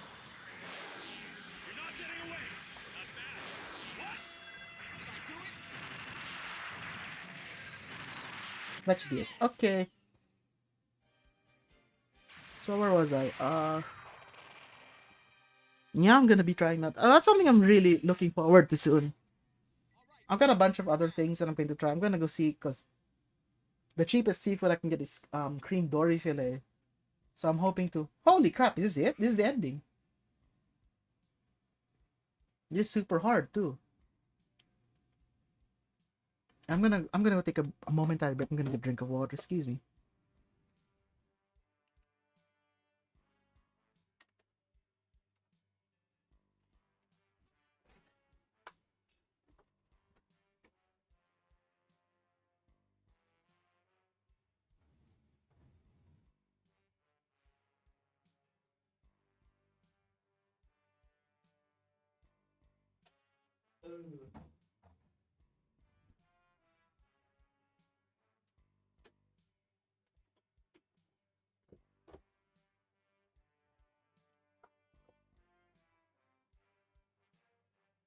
Yeah, sleep? What's that? No, let me see if I can finish this tonight, and then I'll stop. I've had one hell of a day, huh? I'm gonna have one hell of a day later this morning, because of what I'm doing right now. But whatever, fuck it. I just like doing this, so I'm like, you know. I keep saying that I like doing this, but I'm like, I really shouldn't just be streaming. I should really be making videos. I'm planning to actually just make the Spider-Man videos my first video now. But it requires a lot of research. Like I've said, I might have said it before, but I actually haven't watched a lot of the MCU. So I'm going to have to make sure I watch like all the appearances of Spider-Man. And like to get that content, you basically have to get a lot of the Avenger main story. Which also means like a bunch of other things. I've seen Captain America, the first Avenger, or whatever. But I've never seen Winter Soldier. Although I've heard it's bad. It's probably really bad. It's got some really good things to it, because ever since I started mentioning this sort of thing, I also got recommended a bunch of clips as well. Yeah. Oh hey, he's Char.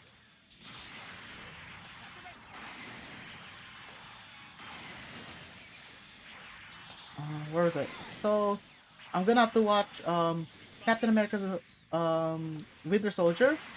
I'm gonna have to watch Civil War. I'm gonna have to watch Age of Ultron, just so that I can get the proper context for Infinity War, and then also Endgame, just so that I have proper context for when it picks up afterwards in Far From Home.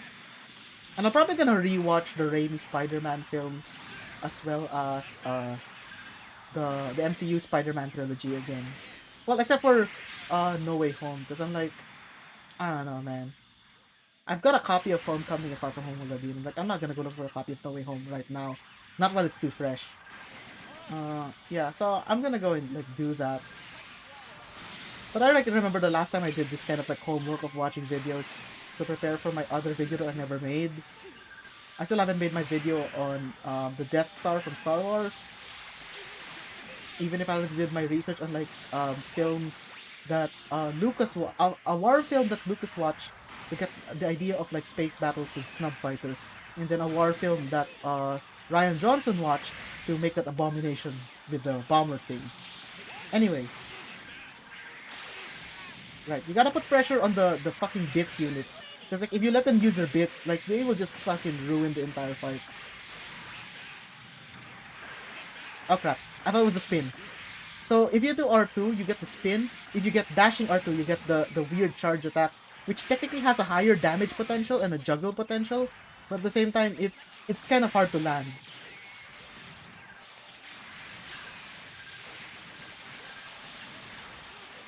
Crap. Every time I think that I could land the dashing R2. Might as well kill charge so he doesn't end the way. Okay, good. I think she gets a new ally. It might be a Cubile Mark II, actually.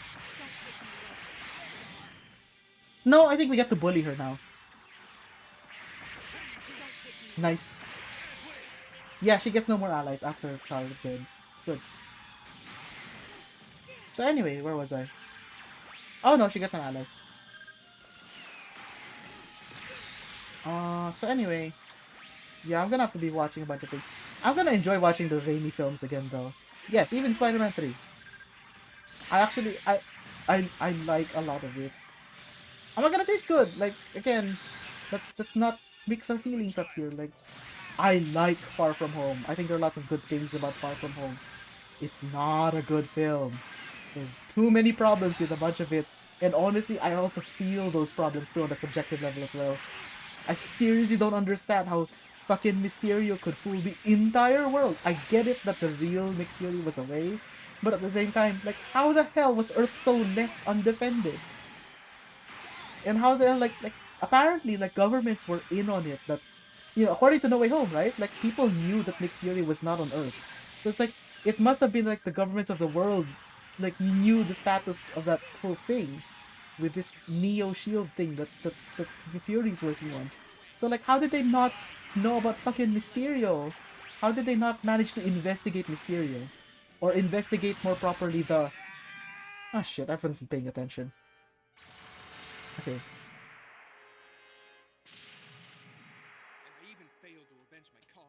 Okay, so there were two Gaza Seas, so even if you kill Char, she still has multiple allies? Eh, whatever, let's keep going. Yeah, so, anyway. Whatever. I actually really like... I'm even in that video, I might even make the case why I really like Far From Home. There's a certain, you know, thematic thing to it. Where Far From Home actually, I think, embodies a lot of things that what makes Spider-Man's morality really shine through in the MCU when it normally does not. Like, I'm going to make the argument, like, the MCU Spider-Man is, like, the least, you know, sane morally as regular, you know, comic book Spider-Man. Because, specifically, that he's not selfish enough. I've heard this thing that where Tom Holland's Peter Parker is too much of a whiny kid and he's, like, he shirks responsibilities and he's too selfish. And it's like, that's not actually true, for one. And also, the one time that he was really selfish, it was Far From Home. And when he was really selfish, it was really thematic. Because I don't think that, like, even giant comic book fans will not understand. Like, there's a case to be made that Spider-Man is inherently selfish. Like, there's a thing about that. Anyway.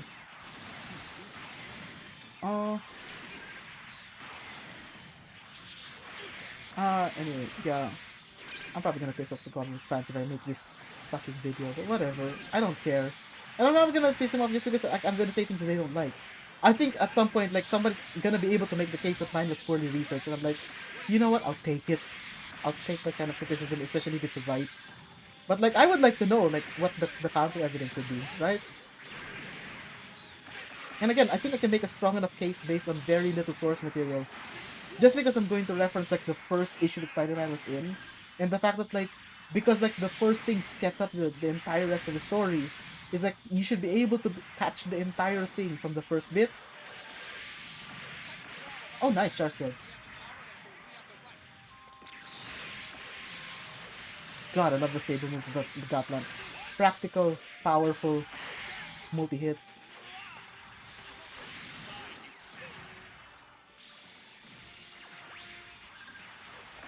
Yeah! I finally got her on the juggle.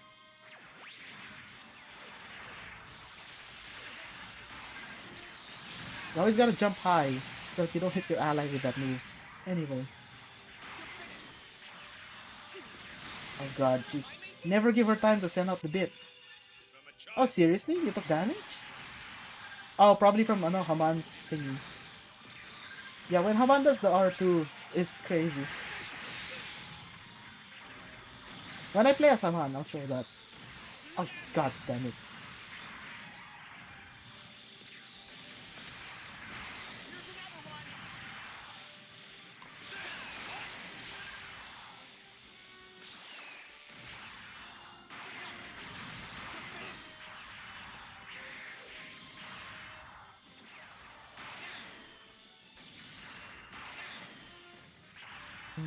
Or was I?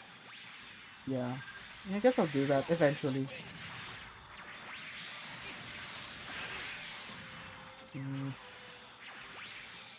That's something I'm going to look into. I might even actually just look into other people's takes of what Spider-Man's morality is like. I should probably do that too.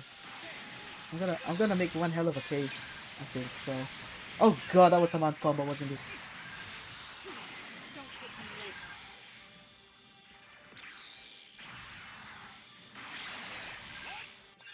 That's fine. Keep using the thingy. I don't need it.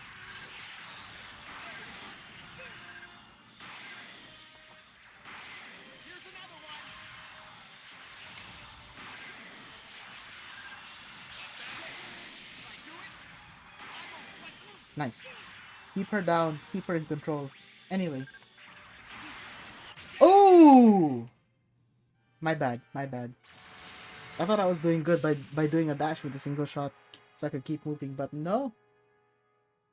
Bad angle. Yeah. So anyway. I don't know what else I want to talk about. One thing actually is that, like, from what I understand, like, if you're fighting this on Axis, doesn't that mean that Axis is, like, because they lost all their men, the last thing they're trying is they're going to try to colony drop Axis onto the Earth? Because that's one of the Char bad ends, too, in the Axis timeline. It's like if certain really bad things happen, you get, like, technically what's theoretically the worst ending, where Char is, like, so, like, focused on doing all sorts of evil shit that, like, Amuro has to start the whole Londo Bell Char's counterattack early in the timeline. And then, like, what we get is a face-off between Amuro and Char and, like, the Zeta or the double Zeta. I was like, what the hell? And I think Char canonically pilots either a souped-up Hyakushiki or he moves on to a Qubili Mark II at that point. And it's, like, a really weird kind of, like, we're getting a Camille versus Haman only souped up to be Amuro versus Char. Oh crap.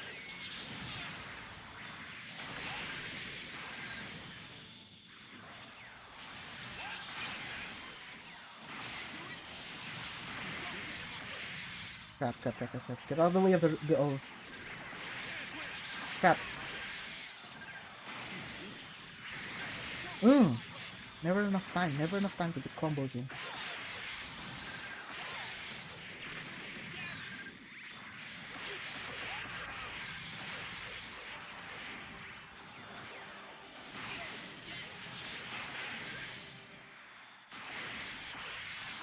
Nice.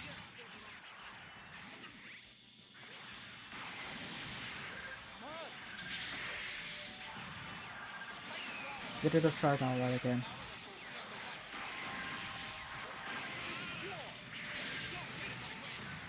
Okay, don't care for the Gazasi anymore, I guess. We just... Haman, Kami. Okay. God, I should... Oh, man. Yeah, maybe this might turn into a thing. I might actually end up going down this whole rabbit hole about trying to learn about Spider-Man a lot more. I'll be like, I'll be an actual Spider-Man fan by the end of this. Instead of just a fucking normie who likes to watch Spider-Man movies. Except for Tazem. You couldn't get me to watch Tazem even for this. I'm gonna leave out Tazem in my fucking thing. Just to spite it. I haven't even seen it. I'm just like, I don't care for it. And I've heard it's bad, so I'm like, I'm just gonna trust that judgment till it's objectively bad. I'll probably watch it eventually, but at the same time, it's like... It's some of the dumb shit about it that really gets me. Like the fact that they messed up the Gwen thing, which everyone had wanted to see for a really long time. Because like the Green Goblin choice thing kind of like fucked that up, you know?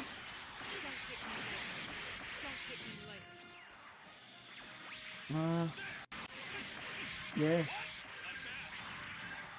Crap, crap, crap, crap, move, move, move, move. Ah, crap. Pin it. Pin it and keep avoiding the Gazas. That's fine. The O has such a higher hit point pool that when he gets a regen, it's like it's worth it.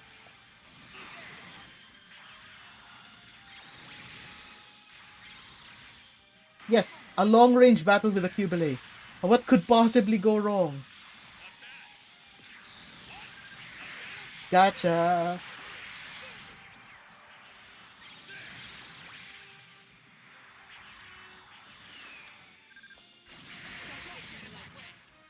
I'm just basically waiting for my weapons to regen.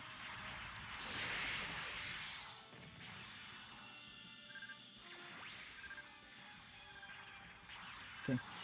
Use the ridges to your advantage. She can't fire past those unless she uses the R1 shot. And she generally won't use the R1 shot. Gotcha. Pinned. Oh crap, get out of there. The O is about to saber combo that.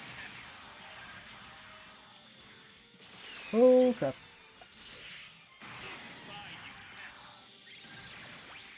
I don't have a lot of hit points, so I can't afford to get shot. So I gotta play this a little smart. There's no time limit, so dance it. Hide.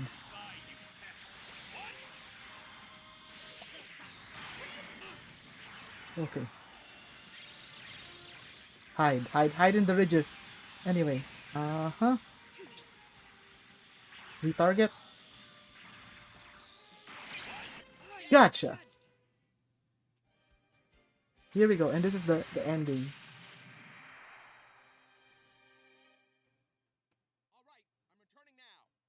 Alright. Here's the ending.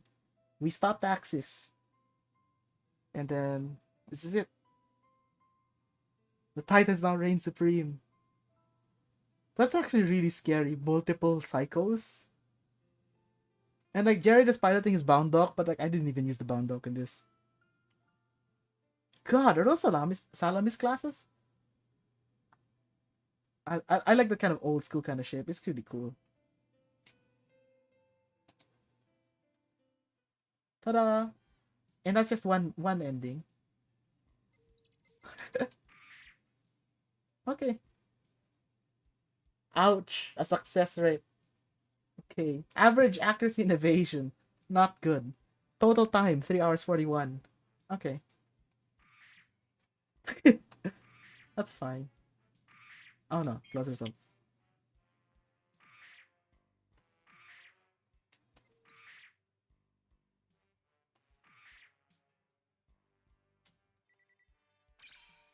Okay.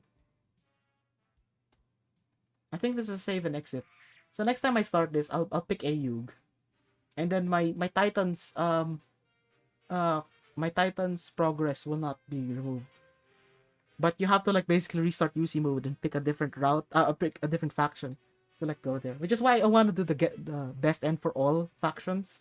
Once you finish Camille's, Jared's, and Haman's best ends, what you unlock is that you press from that UC timeline R1 and R2, L1 and R1 pala. L1 and R1 to switch between factions quickly. Which for whatever reason you have to get the best endings to unlock that first. But that's it for tonight. Holy crap. I feel good being able to play this again. And like I didn't want to play this without streaming it. Just cause, you know. May as well, right? Ah man. And I got to talk a little bit about my day. I got to talk a little bit about cooking. I forgot about other things I wanted to talk about in the cooking thing, but like yeah, I'm really psyched to do this pot roasting, and now I really want to do noodles next time. I wish I could afford more brisket. Okay. So that's it. I'm good. I'm done. Thanks guys. I'm just gonna end stream. Okay.